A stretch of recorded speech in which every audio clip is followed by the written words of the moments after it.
प्यारे बच्चों, मैं जानता हूँ कि अभी तुम क्या सोच रहे होगे, तुम्हारे दिमाग में क्या चल रहा होगा। एक एंग्जाइटी होगा, टेंशन होगा, कैसा जाएगा एग्ज़ाम।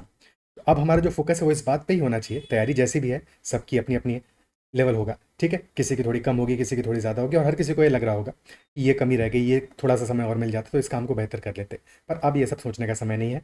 अब बस हमें इस बात पे फोकस करना है कि एग्ज़ाम में हम अपना बेस्ट कैसे दें। अब एग्ज़ाम मोड में आना है बिल्कुल, ठीक है। तो जो भी टेंशन एंग्जाइटी है थोड़ा बहुत रहे तो अच्छी बात है, क्योंकि वो थोड़ा बहुत टेंशन एंग्जाइटी हमें हेल्प करता है एग्ज़ाम में अपना बेटर परफॉर्मेंस देने में। बट जब यही चीज़ ज़्यादा हो जाती है तो हमें टेंशन देती है, और ज़्यादा बढ़ाती है, और ज़्यादा बढ़ाती है, और फिर एग्ज़ाम में हम गड़बड़ करते हैं, ठीक है। तो रिलैक्स रहना है। अब बस फोकस करना है एग्ज़ाम में हमें अपने सबसे अच्छा कैसे देना है। सबसे पहली बात कि नंबर ऑफ अटेम्प्ट्स कितना होना चाहिए, कितने क्वेश्चंस को अटेम्प्ट करो तो तुम्हारा बेड़ा पार हो जाए। तो मेरा सजेशन ये रहेगा कि कोशिश करो कि तुम 90+ क्वेश्चंस अटेम्प्ट कर पाओ, ठीक है। दोनों चीज़ें इंपॉर्टेंट है, स्पीड तो चाहिए ही चाहिए, इतने क्वेश्चन अटेम्प्ट करने हैं, और साथ में एक्यूरेसी भी चाहिए। जितना एक्यूरेट रहोगे उतना ज़्यादा मार्क्स आएंगे ऑब्वियसली, ठीक है। और हमें पता है कि एक सही क्वेश्चन पे +1 होगा और गलत पे -1/4 होगा। तो बहुत ज़्यादा सेफ नहीं रहना है, यानी कि ऐसा नहीं करना है कि सिर्फ और सिर्फ वही क्वेश्चन आंसर को जिनका आंसर हमें श्योर शॉट पता है।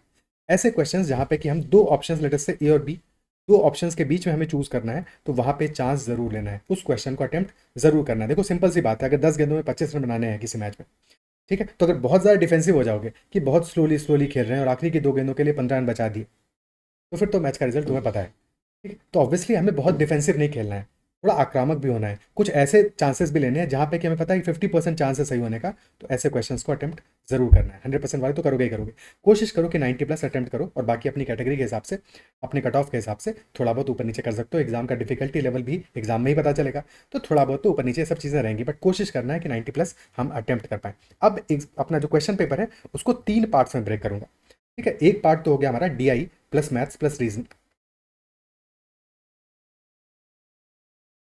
जिसमें हो गए हमारे 20 क्वेश्चंस DI के, 5 क्वेश्चंस मैथ्स के, और 5 क्वेश्चंस रीजनिंग के। अभी जो 30 क्वेश्चंस हैं, डिपेंड करता है कि तुम कैसा फील करते हो मैथ में, DI में, रीजनिंग में। कुछ लोगों को मैथ और DI में प्रॉब्लम होगा, समझ सकता हूँ। बट टोटल ये जो 30 क्वेश्चंस है, ये ऐसे सवाल हैं कि इनको अगर तुमने प्रैक्टिस किया है, तुमने प्रीवियस ईयर के क्वेश्चंस देखे हैं, और अगर अभी रह गए हैं तुम्हारे कुछ DI, तो प्रीवियस ईयर वाले कुछ DI, कुछ अच्छे DI जरूर उनके सॉल्यूशन देख लेना, क्योंकि अगर उस पर कोई ईजी DI आता है तो तुम कर सको, ठीक है। अब ये जो 30 क्वेश्चंस है तुम्हारे,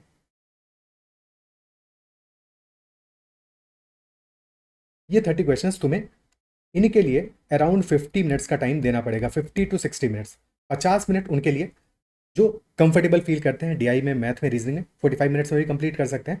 और ऐसे लोग जो उतने कंफर्टेबल नहीं है, उनको कोशिश ये करना पड़ेगा कि जो बाकी 70 क्वेश्चन हैं, बाकी 70 क्वेश्चन हैं, उनको कम से कम समय में समेटें, ठीक है। उनको 60 to 65 मिनट्स में, 60 से 65 मिनट में खत्म करें, और ज़्यादा से ज़्यादा टाइम यहाँ पे दें, सो दैट यहाँ भी ज़्यादा से ज़्यादा क्वेश्चन को अटेम्प्ट कर सकें, और ध्यान से अटेम्प्ट करें ताकि उनसे कैलकुलेशन में गलतियाँ ना हो। तो 50 मिनट उसके लिए जो ऑलरेडी कंफर्टेबल है, 60 मिनट उसके लिए जो यहाँ पे उतने कंफर्टेबल नहीं है, बट 60 मिनट तब जबकि साढ़े 30 क्वेश्चन अटेम्प्ट करो। अगर मान लो कि तुम 22-25 क्वेश्चन ही अटेम्प्ट करने वाले हो, तो ये 60 मिनट नहीं, 50 मिनट में ही इसको कवर अप करो, और बाकी 70 मिनट में तुम्हें बाकी जो पेपर है उसको कवर अप करना है। सेकंड पोर्शन हमारा आ गया इंग्लिश और हिंदी का, जहाँ पे इंग्लिश में हमें मिलेंगे 5 क्वेश्चन, हिंदी में मिलेंगे 5 क्वेश्चन, और हिंदी में 10 क्वेश्चन मिलेंगे हमें अपठित गद्यांश के। यानी कुल यहाँ पे हमारे पास हो गए 20 क्वेश्चन, 20 सवाल हो गए, और इन 20 सवालों को 15 मिनट के राउंड में कंप्लीट करो, ठीक है, 15 से 20 मिनट में। और बचे हुए हमारे 30, 20, 50 हो गए, बचे हुए 50 क्वेश्चन हमारे हो गए GS और करंट अफेयर्स। अब इन GS प्लस करंट अफेयर्स के 50 सवालों में तुम्हें अराउंड 40 से 45 मिनट का टाइम देना है। ये हमारा डिस्ट्रीब्यूशन होना चाहिए टाइम का इन 3 सेक्शंस में। DI मैथ और रीजनिंग लगभग 50 से 60 मिनट, इंग्लिश और हिंदी 20 क्वेश्चन 15 से 20 मिनट, और GS और करंट अफेयर्स 40 से 45 मिनट। क्या ये बात समझ पा रहे हो? ठीक है, तो ये एक हमारा एक जनरल डिस्ट्रीब्यूशन हो गया। अब इस जनरल डिस्ट्रीब्यूशन के बाद में कोशिश तुम्हारा क्या होना चाहिए कि अब जब हम ये क्वेश्चन अटेम्प्ट कर रहे हैं, अगर तुम इन कॉन्फिडेंट हो इस पहले सेक्शन में, यानी कि DI मैथ और रीजनिंग में कॉन्फिडेंट हो, तो 30 के 30 सवाल तुमने लेटर से अटेम्प्ट किए या 25+ अटेम्प्ट किए, तब तुम्हें 25 से ज़्यादा सवाल अटेम्प्ट करने चाहिए। यहाँ पे 25 से ज़्यादा सवाल अटेम्प्ट करने चाहिए, और अगर तुम उतने कॉन्फिडेंट नहीं हो, तब भी तुम्हारी कोशिश होनी चाहिए कि तुम्हारा अराउंड 24-25 क्वेश्चन तो अटेम्प्ट हो। टाइम ज़्यादा दो, बट 24-25 के अराउंड क्वेश्चन अटेम्प्ट करो। बट जो क्वेश्चन बिल्कुल नहीं आता होगा उसको तो नहीं अटेम्प्ट करोगे। बट ये ऐसा सेक्शन है ना कि यहाँ पे अगर तुमने सही से क्वेश्चन अटेम्प्ट किया है, लॉजिक सही लगाया है, तो क्वेश्चन ज़रूर से सही होगा। यहाँ पे एक्यूरेसी तुम्हारी ज़्यादा होगी बाकी सेक्शन के कंपैरिजन में। सिमिलर कहानी ये रहेगी इंग्लिश और हिंदी में। यहाँ भी वही सेम स्टोरी है कि यहाँ पे भी तुम्हारा एक्यूरेसी अच्छा रहेगा। तो 20 में से अगर तुमने 18-19 सवाल, 18 से ज़्यादा क्वेश्चन अटेम्प्ट किए और तुम बहुत इंग्लिश में गड़बड़ नहीं करने वाले हो, या इंग्लिश और हिंदी में ग्रामर में तुम वोकैब वाले क्वेश्चंस में अच्छा करोगे, तो 18 प्लस क्वेश्चन अटेम्प्ट करोगे, तो यहाँ पे भी तुम कोशिश कर सकते हो कि 16 प्लस तुम्हारे करेक्ट हो जाए। ठीक है, तो ये दोनों सेक्शन इंपॉर्टेंट है। 25 प्लस यहाँ पे डीआई, मैथ और रीजनिंग में तब जबकि तुम अच्छा कर रहे हो इस सेक्शन में। अदरवाइज 20 प्लस की कोशिश जरूर करनी है कि 20 से ऊपर नंबर तो तुम्हारे आए। अब जो लास्ट सेक्शन आ गया जीएस प्लस करंट अफेयर्स, यहाँ पे तो डिपेंड करेगा एग्जाम में किस टाइप के क्वेश्चन पूछे जाते हैं और किस तरह से घुमाते हैं, कैसे कैसे कहीं से भी कुछ भी पूछ लिया जाता है। तो ऐसे केस में तुम्हारा कोशिश होना चाहिए यहाँ पे भी कि 40 से 45 क्वेश्चन तुम अटेम्प्ट करो। ठीक है, तभी तो ओवरऑल तुम्हारे 90 प्लस हो पाएंगे कि 40 से 45 मिनिमम तुम्हें अटेम्प्ट करने हैं। 45 जबकि तुम अच्छा कर रहे हो, तुमने अच्छा प्रिपरेशन किया है, तो 45 के अराउंड तुमने क्वेश्चन अटेम्प्ट किए। ठीक है, तो तभी तुम यहाँ पे इंश्योर कर पाओगे कि 35 प्लस तुम्हारा स्कोर हो पाए। क्या ये बातें समझ पा रहे हो? ठीक है, अब इसके बाद में हमें ये सोचना है कि पेपर में अटेम्प्ट कैसे करेंगे। पहले क्या अटेम्प्ट करें? पहले इंग्लिश हिंदी अटेम्प्ट करें, पहले जीएस अटेम्प्ट करें, पहले डीआई मैथ रीजनिंग अटेम्प्ट करें? ये तुम्हारे अपने पोटेंशियल पे डिपेंड करता है कि तुम कितना कॉन्फिडेंट फील करते हो डीआई में, मैथ में, रीजनिंग में। इंग्लिश हिंदी वाला पोर्शन ऐसा है कि जो कि तुम्हें ऐसा तो नहीं है कि उससे डर होगा, पर बात यह है कि तुम्हें जो भी क्वेश्चन अटेम्प्ट करने हैं अपने टाइम का खास तौर पे ध्यान रखना है, क्योंकि हमारे पास 100 क्वेश्चंस करने हैं हमें और 120 मिनट का टाइम है। तो किसी भी तरह से जो भी चीज़ पहले अटेम्प्ट करोगे उसको स्पीड में अटेम्प्ट करना है, स्लो नहीं हो जाना है। तो चांसेस हैं अगर तुम्हारा मैथ, रीजनिंग और डीआई अच्छा नहीं है और तुमने स्टार्ट वहाँ से किया, तो बहुत सारा समय वहाँ पर अपना तुम खराब कर सकते हो क्योंकि स्लो रहोगे। ठीक है, तो बेटर ये होगा। दो स्ट्रैटेजी हैं, ठीक है, दो तरह के बच्चों के लिए दो तरह की स्ट्रैटेजी हैं और सीक्वेंस की। तो अगर तुम्हारा मैथ, रीजनिंग और डीआई बढ़िया है, शानदार है, तब तो तुम्हें वहीं से स्टार्ट करना चाहिए। MRDI, मैथ, रीजनिंग और डीआई से ही स्टार्ट करो। ठीक है, पहले 30 मिनट्स में मैक्सिमाइज करो जितने ज़्यादा से ज़्यादा क्वेश्चन अटेम्प्ट कर सको। ठीक है, तो उस केस में तुम पहले 30 मिनट्स में कोशिश करो कि 20 से 25 क्वेश्चन अटेम्प्ट कर दो यहाँ से, और इसके बाद में फिर आ जाओ जीएस करंट अफेयर्स में, या फिर आ जाओ इंग्लिश और हिंदी में। ठीक है, और अगले 20 मिनट्स में यहाँ से 20-25 क्वेश्चन निकाल दो और फिर बाकी बचा हुआ पोर्शन जो बच गया है वो कंप्लीट करोगे। ठीक है, सेकंड अप्रोच ये होगा, अगर तुम मैथ, रीजनिंग और डीआई में कॉन्फिडेंट नहीं हो तो सबसे पहले अटेम्प्ट करो इंग्लिश और हिंदी, और कोशिश करो 15 मिनट्स में 20 क्वेश्चंस अटेम्प्ट कर दो। इसके बाद में जीएस पे आ जाओ, जीएस प्लस करंट अफेयर्स वाले पोर्शन में, और अगले 15 मिनट में कोशिश करो कि यहाँ पे तुम्हारे 15 से 20 क्वेश्चंस अटेम्प्ट हो जाए। अगर ये तुमने काम कर लिया तो 30 मिनट्स में तुमने रफली 35, मतलब भाई रफली बता दिया, बट जाहिर सी बात है कि ज़रूरी नहीं है कि ऐसा हो पाए। तो 30 मिनट्स में तुम्हारा टारगेट होगा कि 30 मिनट्स में तुम्हारे 35 के अराउंड क्वेश्चन अटेम्प्ट हो जाए। ठीक है, 30 से 35। इसके बाद में अब तुम आओगे मैथ, रीजनिंग और डीआई वाले सेक्शन में। अब यहाँ से तुम्हें 20 क्वेश्चन अटेम्प्ट करने हैं अराउंड अगले 30 मिनट कोशिश करना है। तो 1 आवर तुम्हारा कंप्लीट हो गया, और अगर ये तुम कर पाए तो लगभग तुम 55 प्लस क्वेश्चंस को तो देख चुके होगे, 55 से 60।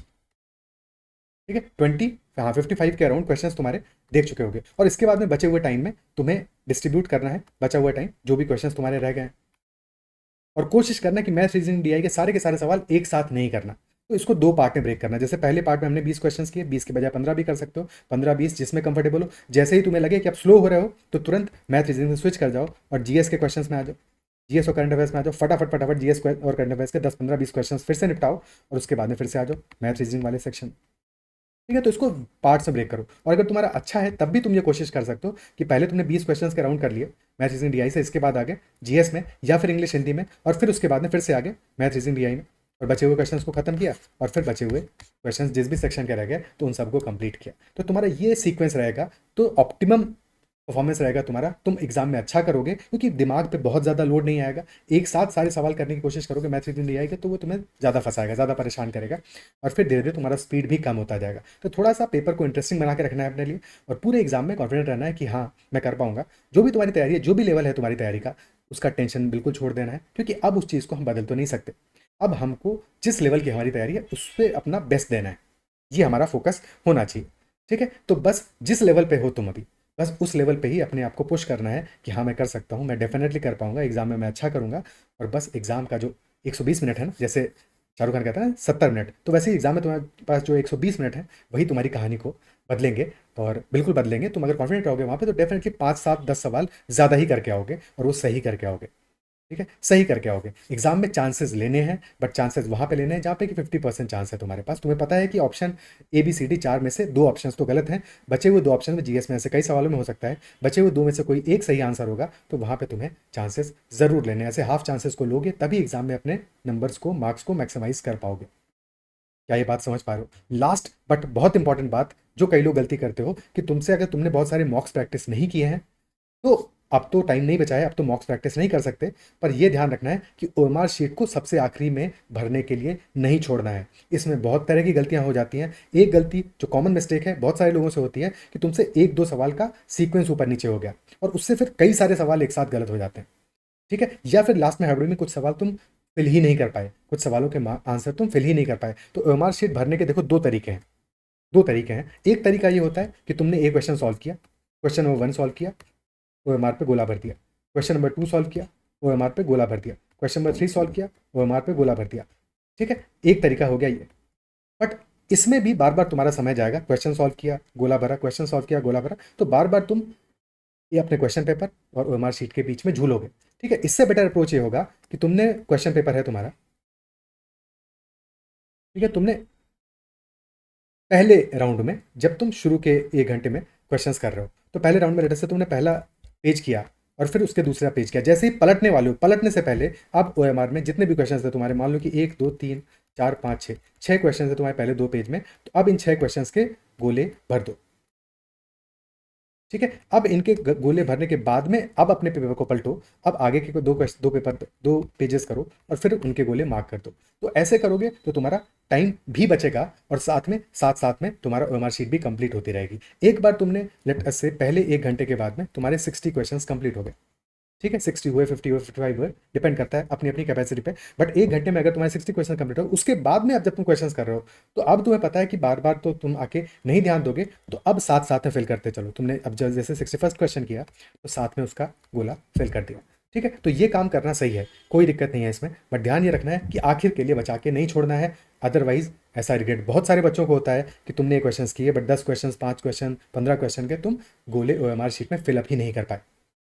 क्या ये बात अप्रिशिएट कर पा रहे हो, समझ पा रहे हो? तो इतना ही रखते हैं इस सेशन में, और आई बिलीव जो भी मैंने तुमसे कहा है वो सारी बातें तुम्हें समझ में आई होंगी। इनमें से अपने अपने हिसाब से तुम्हें क्या और बेहतर करना है, जो तुम्हें हेल्प करेगा, तो अपने लिए तुमने चीज़ें ले ली होंगी, नोट डाउन कर ली होंगी। इनको एग्जाम में ध्यान रखोगे तो डेफिनेटली एग्जाम में तुम्हें बेनिफिट मिलेगा। और कमेंट में मेंशन करना कि क्या तुम्हें ये सेशन में जो भी बातें डिस्कस हुई सब समझ में, और क्या तुम्हें इसका हेल्प मिलेगा एग्जाम में या नहीं मिलेगा। और साथ में एग्जाम के बाद जरूर मेंशन करना कि हाँ, ये जो चीज़ मैंने तुम्हें बताई उसने एग्जाम में तुमको डेफिनेटली हेल्प किया। ठीक है, इतना ही रखते हैं सेशन में। अगर सेशन तुम्हें अच्छा लगा है तो इसको लाइक ज़रूर करना है, और अपने दोस्तों से भी शेयर करना, ताकि उनका भी हेल्प हो सके और उनका भी एग्जाम बढ़िया जाए। सबका अच्छा जाएगा तो भी अच्छी बात है। ठीक है, क्योंकि अल्टीमेटली तुम्हें अपना मैक्सिमाइज करना है, बट सबका सोचोगे तो अपना भी भला ज़रूर सोचोगे। बेस्ट ऑफ लक एग्जाम के लिए, एग्जाम में तुम अच्छा करो, यही शुभकामना है। और फिर मिलते हैं अगले सेशन में। एक छोटी सी बात और डिस्कस करेंगे कि कैसे हमें नंबर ऑफ अटेम्प्ट्स ज़्यादा करने से बेनिफिट मिलेगा। तो ये छोटी सी बात है, इसको नेक्स्ट सेशन में रखते हैं। अभी इतना ही, ख्याल रखो, पढ़ते रहो, और बेस्ट ऑफ लक एग्जाम के लिए। अब बहुत ज़्यादा अपने आप दिमाग को स्ट्रेस मत देना, जितना तुमने पढ़ लिया है वो सफिशिएंट है। अब तुम्हें अपनी परफॉर्मेंस को बूस्ट अप करना है, मैक्सिमाइज करना है। हाँ, डीआई वगैरह के कुछ क्वेश्चंस, कुछ टॉपिक अगर तुम्हारे रह गए हैं जो कि तुमने नहीं देखे हैं, प्रीवियस ईयर के नहीं देखे हैं, या कुछ और तुम्हारा टॉपिक तुम जानते होगे जो रह गया, तो ऐसा 2 4 घंटे वाला पढ़ाई की बात अलग है। बट अदरवाइज अब बस फोकस करो एग्जाम में अपना बेस्ट करने के लिए। ख्याल रखो, पढ़ते रहो, टेक केयर।